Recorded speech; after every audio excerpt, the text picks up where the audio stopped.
In the future, society is split into two worlds: the offshore, where the wealthy live in luxury, and the inland, where the poor struggle to survive. When citizens of the inland turn 20, they get a single opportunity to pass a rigorous selection process. Only 3% succeed, and they never come back. In the 104th year of the process, Michelle hears a voice in her earpiece. The gates to the selection process are now open. Crowds from the inland are already on the move. Michelle meets her friend Bruna, and together they head towards the process. They reach a facility where they are disinfected and given fresh clothes. Ezequiel, a process leader, appears and announces that only 3% of them will be chosen to go to the offshore, a perfect world created by the founding couple. He warns about rebel groups aiming to dismantle the system, but assures everyone they'll never succeed. Ezequiel uses the names of participants to manipulate them, prompting everyone to chant their gratitude for the process. As candidates head to their interview rooms, she reveals she's there for a last-minute inspection of the process. After confirming her identity, he meets with council member Nair, who reminds him of the importance of this year's process. Someone has been murdered on the offshore for the first time in a century. Since Ezequiel decides who will join the offshore, the community holds him responsible, and some council members want him replaced. After the call, Ezequiel dunks his head in water, holding his breath until he can no longer endure. The participants face an array of questions. Some are tricky riddles meant to gauge intelligence, while others are personal, touching on topics like hygiene and beliefs. One girl is so nervous she barely manages a word and is immediately cut. A boy, on the other hand, answers with confidence but comes off as rehearsed and lacking a genuine personality. Denise, the interviewer, dismisses him as well. When he protests, he's forcibly removed. Michelle is asked if she knows anyone who's passed this selection before, and she mentions her boyfriend, assuring them she's here for her own goals, not his. But as she's still wearing a necklace he gave her, the interviewer dares her to remove it as proof. Elsewhere, Ezequiel gets a call from Cassia about a captured member of a rebel group called the Cause.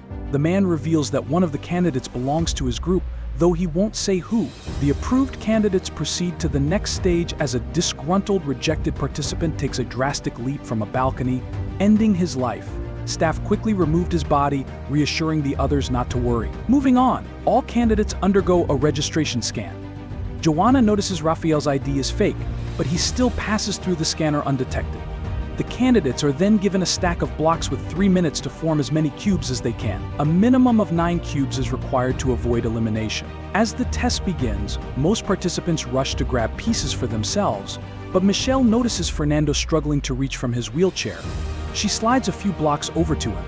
Everyone builds quickly, though as time runs out, panic sets in. Raphael, who only has 8 blocks, snatches one from a neighbor, getting that person eliminated. Michelle has only 8 too, but Fernando cleverly arranges her pieces into a larger structure, making it 9, which lets her pass. During lunch, the group criticizes Raphael for cheating. He reacts by ranting and provoking a large candidate, who then attacks him. Others join in, but Marco intervenes and makes them stop. Afterward, Joanna accuses Raphael of staging the incident for sympathy and suggests an alliance, warning him that if he betrays her, she'll reveal his fake registration. Meanwhile, Ezequiel meets Denise privately, holding her head in the water to remind her of the life or death stakes of their work.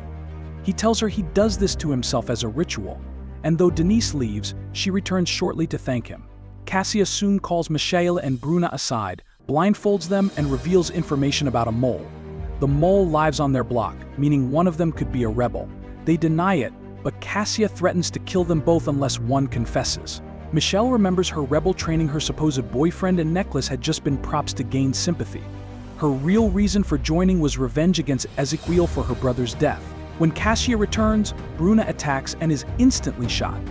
Michelle tries to grab Cassia's gun, but Ezequiel arrives and disarms her. Cassia now believes Bruna is the mole and tells Michelle to keep the secret, sending her back to the waiting room, where she retreats to a corner to cry. The candidates then undergo a physical exam. When it's Fernando's turn, the scanner detects his wheelchair, triggering an alarm. He's taken to a lab where a doctor confirms his paralysis and injects a green substance into his back. He briefly feels his legs again. The doctor explained that it was temporary and that full treatment was only available if he completed the process. Fernando returns to the group and they head to the next test, a staged crime scene with mannequins in various positions. The task is to determine what happened to a distressed blue mannequin. Michelle's group searches for clues as announcements reveal teams being eliminated for wrong answers. Noticing vaccine scars on the mannequins, Fernando deduces they're from the offshore. After more observations, he theorizes that the hostess tried to poison the woman her husband was seeing. Fernando is confident in his conclusions and moves to press the button to contact the examiner, pointing out that the answer is wrong. Raphael explains that the process would never show adultery or murder happening on the offshore. He suggests that the dead mannequin may be allergic to silver because she's the only one not wearing anything metal. Most of the group brings out items that support this theory. When they submit it, they're told they're correct. Soon, the candidates are divided into groups of 7 and sent to a room with a bag containing only 6 coins. Only those with a coin after 15 minutes will proceed, and if they can't decide who is out, the whole group fails. Raphael grabs a coin and declares he's keeping it, leading Marco to grab him forcefully and make him drop it. They agree to keep the coins in the bag while they discuss. With 5 minutes left, they decide to draw strips from Agata's scarf, and Joanna draws the shortest. She exits as everyone else grabs a coin from the bag except for Lucas, who finds it empty. Joanna has hidden the coin all along and leaves with the winners, while Lucas is eliminated. Afterward, each candidate inserts their coin into a machine to receive a drink. Joanna, however, is haunted by memories of being beaten by men in her neighborhood. When Ezequiel returns, he checks the security footage, but facial recognition yields no match. Frustrated, he splashes water on his face. Later, Aline sends the footage to Matthias, a council member determined to oust Ezequiel, who instructs Aline to dig into his secrets. Nair warns Ezequiel that Aline is working for Matthias and advises caution. For the next test, candidates are called in smaller groups. Those left in the waiting room watch the eliminated candidates, all with wet pants. Michelle's group is called, and Denise explains they must cross a tunnel together in 5 minutes. Inside, they encounter a countdown and flickering lights, and soon Fernando starts hallucinating that he can walk. It turns out there's gas in the tunnel causing them to hallucinate, and they must overcome their fears to reach the exit. Calm reaches the door first, but she is reminded that everyone must arrive together. Despite hearing voices accusing her, she pushes forward, motivating the others to move. She even drags Agata by the legs. With 3 seconds left, they all place their hands on the scanner and open the door, which stops the gas. The surviving candidates are taken to dorms for the night. Agata, still panicking, is assured it will wear off soon. Fernando and Michelle talk in private, leading to a kiss. Joanna, resting, recalls the night she broke into the home of her attackers to steal a gun and supplies. Startled by a noise, she fired her gun, accidentally killing a young child playing with a toy car. In the present, Joanna senses someone moving around and follows them to the bathroom, peering into a stall where she believes she sees the child she killed. Agata suddenly attacks, grabbing Joanna to strangle her. Raphael finds them and initially just watches, but finally steps in and pulls Agata off just in time. Meanwhile, Ezequiel notices a security alert on his computer showing a child sneaking through the building. He goes to investigate and finds a young boy named Augusto, who says he's there because he's hungry. Ezequiel erases any footage of Augusto's face, then brings him to his quarters to share a meal. It turns out that the food Ezequiel had been taking to the poor area was meant for Augusto. Ezequiel explains he won't be able to visit for a while due to increased surveillance. He gives Augusto a pair of glasses to help with his vision and a small puzzle cube to play with. When Aline knocks on the door, Ezequiel quickly hides Augusto and then lets her in. She questions him about the 2 dinner plates and whether employees are allowed to leave the building during the process, but Ezequiel dodges her inquiries. After she leaves, he sneaks Augusto out and tells him not to return. Meanwhile, Joanna recalls the day she sought a fake registration from a woman. She had an implant inserted under the identity of its previous owner, thus assuming the name Joanna. After waking up from surgery, she learned there was now a bounty on her for killing a child, leading the woman to shun her. In the present, Raphael sees Joanna's scar and reassures her, strengthening their alliance. The next morning, Joanna and Fernando find that the way they entered is now blocked by a wall. As Fernando informs the group they're trapped, Joanna examines a vent. Marco tries opening doors and pulling levers near the beds, but nothing works. They searched the area but found no employees or food. Eventually, Marco discovers a panel with a sequence of numbers which reminds him of his old family home and helps him understand the test. He calls everyone over and explains they must memorize the numbers, match them to corresponding rooms, and pull levers in sync to pass. The team coordinates quickly, pulling levers simultaneously to activate the vent, which drops limited food and water. However, the gate doesn't open, and the food is enough for only one person. They argue over who should eat and decide alphabetically which Agatha will go first. Meanwhile, Aline sneaks into Ezekiel's room to try accessing his computer, but it requires a fingerprint. She takes a print from the cube but is denied access, which sends an alert to Ezekiel. She continues searching until Cassie intercepts her and escorts her away. Ezekiel accuses Matthias of planting a spy, and Aline begins analyzing the print from the cube. Back with the candidates, each time they solve a sequence, more food is dispensed, and the panel resets with a new challenge. Ezekiel refuses to let everyone move forward and decides to make some adjustments. The candidates keep working, but after solving the panel 10 more times, no food drops, leaving the group exhausted. Arguments break out, and they eventually decide to call it a night, ignoring Marco's pleas to keep going. Agatha stays behind, staring obsessively at the numbers on the panel. Suddenly, food falls and the candidates rush to grab it, pushing each other in desperation. Michelle steps in, raising her voice to divide the food fairly. Marco realizes the test has changed and they need a new way to escape. Some of the strongest candidates break apart beds to use the pieces to force the door open. After intense effort, they open it just enough to wedge a metal bar in place, but the bar begins to bend, causing everyone to worry about getting crushed. Raphael decides to go through first. At the end of the corridor, he finds another locked door and returns to share the bad news. The working team has exhausted their food, and Marco pushes them to get food from others. When one man refuses, Marco becomes so aggressive he nearly kills him to take the food. Marco then leads his group to raid each room for supplies, even forcing some candidates into hiding. A flashback reveals Marco's family always succeeded in the process, moving offshore, leaving a child behind to maintain their legacy. Marco himself left a pregnant woman to join, convinced of his elite status. Meanwhile, Michelle, Fernando, and others build a barricade as Ezekiel tells Joanna they passed the first part of the test. But the purpose is to reveal the world's unfairness and show their true character. As Marco's gang continues raiding for food, Marco hits a woman with a metal bar, disturbing even his own followers. When Raphael realizes she's dead, he confronts Marco, but the gang restrains him, forcing him to flee. Raphael finally reaches the barricade. At first, the group hesitates to let him in, but after he whispers something to Michelle, she allows him to pass. Ezekiel tells Joanna the candidates started this mess and must resolve it. While Marco's gang breaks through the first barricade, Joanna sneaks back and knocks out a guard with a metal bar. She frees the people Marco had isolated and leads them in a counterattack. A massive brawl erupts with candidates fighting all over, but Marco's gang falls first. Suddenly, Joanna yells for everyone to stop, calling for those behind the second barricade to come out. The alarm blares, and the doors finally swing open, prompting the candidates to rush out. Left behind are Agatha, lifeless, the dead girl, and Marco's gang. Marco, drenched in blood and struggling to move, summons the strength to crawl toward the door, which begins to close. Despite his efforts, he's too slow, and the door crushes him. As the group exits the building, Raphael reflects on his last night with his brother. It turns out Raphael had already attempted the process and failed. This year, it was his brother's turn, so Raphael drugged him with alcohol, stole his implant, and assumed his identity.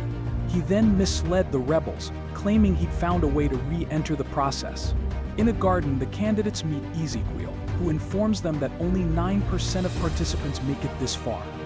Later, back at the facility, Aline confronts Ezekiel, holding a photo of Augusto that she obtained by analyzing his fingerprint. She hasn't reported him to the council yet and offers him a choice: keep the secret, and she'll let him finish the year and resign, naming her as his successor. If he talks, however, he'll be confined to the Recovery and Treatment Center until his death. A flashback reveals that Ezekiel was once married to an examiner named Julia. Whenever Ezekiel was stressed, Julia would soothe him with a gentle head massage and water. One day, during the process, Julia eliminated a candidate who had a child but kept it secret from the other examiners when they questioned her decision. Ezekiel and Julia continued happily for another year. When the next process began, Ezekiel asked Julia to be the assistant to the leader of the process. During a riot in a poor neighborhood, officers accidentally shot a man.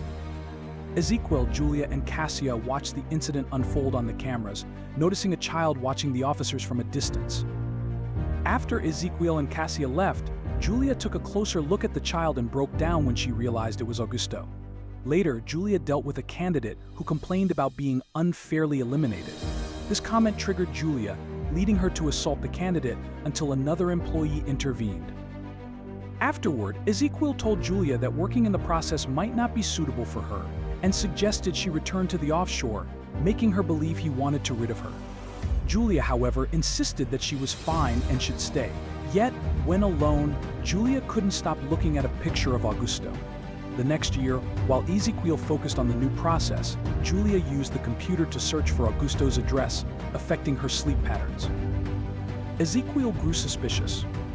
One night, he checked the computer and discovered that Julia had watched the same video 127 times. The following morning, he confronted her, warning her that unless she confessed, he would send her to the recovery center. Julia finally confessed that Augusto was her son, and she felt deep guilt for abandoning him in favor of entering the process. She longed to see him again, but Ezekiel told her it was impossible, and she had to wait for the child to complete the process as well. A few days later, Julia watched the video once more and managed to uncover Augusto's address, prompting her decision to leave the facility. Ezekiel noticed and quickly commanded the guards to lock the gate, but Julia slid under it just in time. Frantic, Ezekiel pursued her, swiftly catching up and dragging her back. He then sent her to the recovery center offshore. That night, Julia took out a printed screenshot of Augusto and finally gave up. She walked to the beach, entering the water to self-delete. The next morning, Nair informed Ezekiel of Julia's death, stating it was the first self-deletion in offshore history. Ezekiel, prompting him to reflect as he went underwater. While going through Julia's belongings, he found Augusto's picture. Disguised as a beggar, he set out to find him. In an abandoned building, Ezekiel lured Augusto with food and showed him Julia's ring, telling him it held all of his mother's memories. The ring would be his once he reached the offshore. Meanwhile, Ezekiel learned from Nair that Aline had submitted her report with only praise for him. At the same time, Michelle spoke privately with Raphael, revealing she was with the rebels, a secret he shared as well. He admitted to being with the cause and had seen her picture at their headquarters. They agreed to keep each other's secret. The candidates were then assigned individual rooms where they found images of their families. When the images on the screen vanished, their families appeared for a visit. Fernando's father confessed the families had been bribed to encourage the candidates to quit. Fernando, disillusioned by the violence and death, considered leaving, but his father insisted he stay. An argument followed, with the father threatening to abandon Fernando if he left. Faced with no choice, Fernando decided to remain. An orphan had a visitor who knocked her out from behind.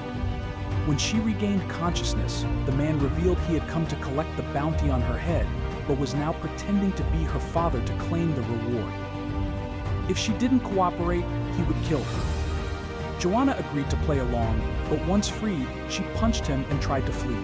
However, the door was locked, and he caught up with her, beginning to strangle her. Joanna, desperate to escape to the offshore, urged him to finish the job, but the man stopped.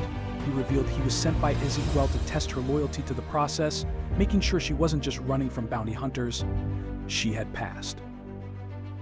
Michelle, also without family, was given 30 minutes by an examiner to choose between taking the money or continuing with the process. While reflecting on her brother and Bruna, Michelle accidentally broke the box of money. When the examiner returned, he explained the money was fake, and Michelle chose to stay. Raphael had a fierce argument with his mother, who urged him to take the money to help their family, especially after his actions toward his brother. But Raphael refused. His mother slapped him before leaving, accusing him of betraying the family. As she left, Raphael noticed that some candidates had indeed taken the money. Ezekiel later delivered the cube to Augusto, saying his final goodbye. He wouldn't return, leaving Augusto to fend for himself. Returning to the facility, Ezekiel confided in Cassia that Aline was blackmailing him, though he kept the details to himself. Once the test concluded, the remaining candidates were informed they would be summoned individually. While waiting, Fernando visited Michelle, and they ended up becoming intimate. The interviews began with Joanna first on the list. However, her quitting test had already substituted her family test, meaning she had passed. Michelle was next, given a special outfit, and instructed to convince a couple to sign their child up for the process when the time came. Michelle then tried to persuade them to enroll their other daughter, but this angered them. As they prepared to leave, Michelle admitted her brother had died in the process. She broke down, describing how he had died and how, for years, she resented the system. But when she joined the process, she realized it was her way of ensuring his death wasn't in vain. She believes Bruna's sister could do the same, and the parents agree to enroll her. Michelle passes her test, and when Cassia asks about the story, she pretends it was invented. Meanwhile, Fernando is given a challenge to create a new test for the process within 30 minutes. When the timer runs out, he reveals his idea candidates need stronger motivation, so they should be tested without realizing it. An examiner would lie to them, forcing a choice between the process and something important, like a parent's death. This idea helps Fernando pass. Raphael must project images on opposite walls at exactly 6 p.m. With the controllers at opposite ends of the hall, he needs to persuade another candidate to assist him. He first asks the first person he encounters, but that person's been eliminated. Next, he seeks out Joanna, who agrees to help if he admits why he faked his registration. She explains that the administration already knows about her and forgave her, so she'll help if his reason is justifiable. Raphael refuses to share it, so he turns to Fernando. When Fernando refuses as well, Raphael tells him to do it for Michelle, revealing they are both rebels. If Fernando informs on them, both will die. Fernando reluctantly agrees to help, and at 6 p.m., the images appear on the walls simultaneously, allowing Raphael to pass. When Michelle returns to her room, she finds a glass shard in the trash and uses it to remove a poison capsule from her hip. As she closes the wound, she recalls how a rebel gave her the capsule, explaining she would have to swallow it if caught. However, instead of taking it, Michelle carries the capsule with her and joins the others for dinner. She hugs Ezequiel, thanking him for the process, and uses the moment to slip the poison into his drink. Before he can take a sip, the examiners approach him for a conversation, causing the glasses to mix. When they finally drink, an examiner is poisoned instead and collapses. He is immediately rushed to medical care, but they can do nothing and he dies. The doctors confirm the poison, prompting Ezequiel to review security footage. Meanwhile, Raphael tells Michelle that he saw what she did and that Fernando knows about them. Michelle goes to speak with Fernando, but he reassures her he won't expose her. He no longer cares about the offshore, he only cares about her. An alarm suddenly rings and the candidates are told to stay in the hall. Michelle asks Raphael to dispose of her empty capsule, but Ezequiel arrives with guards, so Raphael throws it off the balcony. When it's Fernando's turn, he denies knowing anything, but Ezequiel notices his nervousness and warns him that protecting someone makes him an accomplice. Michelle is next. Ezequiel shares a drink with her, noticing her wound. She claims she was mugged before joining the process. Ezequiel shows her a video of the examiner's body and the widow mourning, but Michelle doesn't break, continuing to deny everything. She is eventually released. On her way back, Michelle feels ill. Fernando finds her and helps her calm down, reminding her not to turn herself in. It turns out Ezequiel's drink contained a truth serum, but thanks to Fernando, Michelle manages to remain in the corridor. Later, Ezequiel tells the council that Alain is responsible. As the guards arrest her, Ezequiel shows security footage of the moment Alain poisoned his drink. He also plays a video of a rebel who was captured earlier, falsely claiming that Alain has been working for the cause all along. Celine is allowed to speak, but she attempts to reveal damaging information about Ezequiel. However, Nair has hacked into her files and replaced them with glowing praise for Ezequiel. Meanwhile, the captured rebel asks Cassia to fulfill her end of the deal and end his life, but instead, she leaves him alive. The candidates are sent back to their rooms. The next morning, all participants receive messages congratulating them for passing the process. Fernando enters Michelle's room but finds it empty, with a confusing message left behind. At that moment, Ezequiel informs him that Michelle has been eliminated, prompting Fernando to declare his intention to quit. He leaves the building, only to encounter an examiner outside who tells him that his motivation was tested using his own exam, and he failed. Panicking, Fernando demands to see Michelle, but the gate shuts and locks him out. Meanwhile, Michelle is being waterboarded, though she refuses to speak. Ezequiel orders the guards to leave and admits that he and Cassia had doubts about her from the beginning. He demands answers and pulls her hair until she reveals that she wants him dead because he killed her brother. Ezekiel shows her a video, revealing her brother is alive and living on the offshore. He explains that rebels lie to recruit, and he knows this because he was once one. If Michelle cooperates, he'll set her free.